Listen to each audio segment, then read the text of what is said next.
Hello दोस्तों, नमस्ते, जय माता दी। अपने चैनल सोना मोदी लोकगीत, नेहा मोदी लोकगीत दोनों पे आप लोग का स्वागत करती हूँ। छोटा सा बहुत ही प्यारा कहारवा चुटकुल्ला नाच गीत लेके आई हूँ। आप लोग सुनिएगा, फुल वॉच करिएगा, कमेंट बॉक्स में जरूर बताइएगा कि हमारा गीत कैसा लगा। तो चलिए मैं सुनाती हूँ, आप लोग सुनिए। जैसा भी लगेगा कमेंट बॉक्स में जरूर बताइएगा।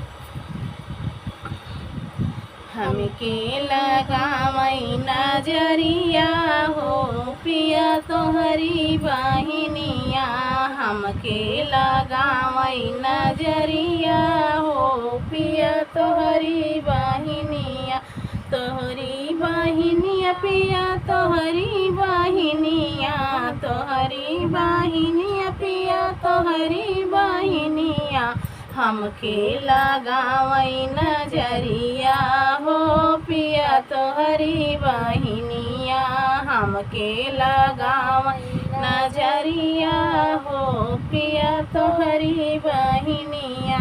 साड़ी जो पहरूं तो पीछे से देखे, साड़ी जो पहरूं तो पीछे से देखे, लहंगा पे डारई नजरिया हो पिया तोहरी बहिनिया, लहंगा पे डारई नजरिया हो पिया तोहरी बहिनिया, हमके लगावई नजरिया हो पिया तोहरी बहिनिया, हमके लगावई नजरिया हो पिया तोहरी बहिनिया, हमके लगावई नजरिया हो पिया तोहरी बहिनिया।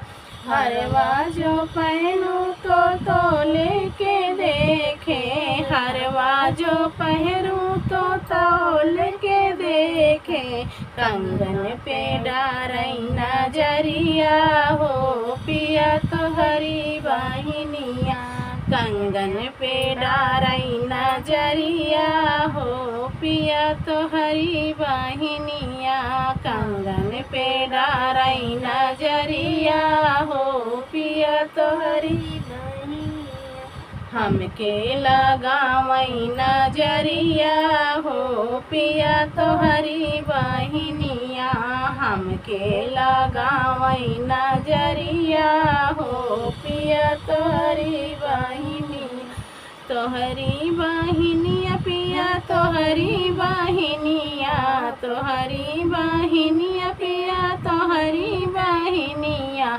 हमके लगावई नजरिया हो पिया तोहरी बहिनिया, हमके लगावई नजरिया हो पिया तोहरी बहिनिया।